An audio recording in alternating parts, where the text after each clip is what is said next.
State Police gave a written update on their search efforts today, a little after 4 o'clock. What we know right now is they're currently covering 46 linear miles. It involves 400 certified search and rescue personnel.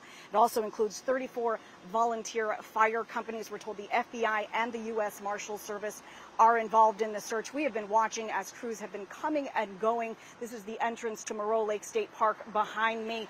We are told this is a 24/7 operation. Now, we learned earlier today that Charlotte's family, some of her family, is inside the park. You can definitely feel the air is heavy here, but the hope is that Charlotte will come home safe. Everybody is looking and praying for Charlotte. I'm shaken because I feel so bad for that family. Marianne Haydell lives just down the road from Moreau Lake State Park. She's been watching in shock as police search the area around her home for the missing 9-year-old. Charlotte was first reported missing by her family Saturday night. Marianne says shortly after, the helicopter started flying over the house.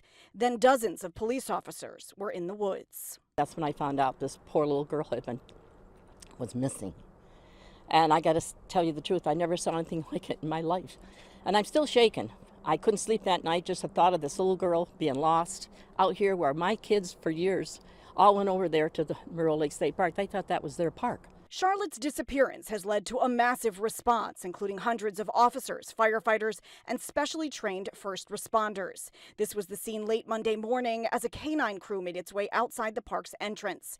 Our cameras also saw crews combing the woods across the street. CBS 6 spoke with John Bulmer of Adirondack Mountain Rescue. Bulmer says they got the call to help in the search Sunday night.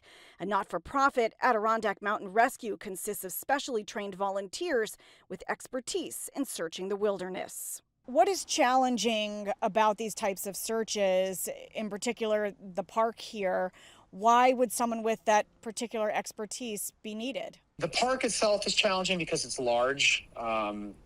There's a lot of ground to be covered, and there's a lot of varied ground. So you've got water features, you've got higher elevation, you've got a road that it crosses. So there's just a lot to search. Bulmer, while not able to comment on this case specifically, says searches like the one for Charlotte are strategic.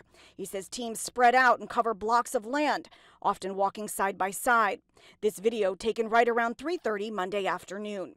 With public interest in the young girl's disappearance high and calls on social media for larger scale searches, Bulmer says trust the system and let the experts do their jobs. If this search goes another day or two, I believe, based on past experience, you will see it balloon to have many more searchers in the area. That doesn't mean everything's not being done. They're just being systematic and they're being deliberate in what they do in case so there's no clues missed or there's no blocks being omitted. So this will get bigger.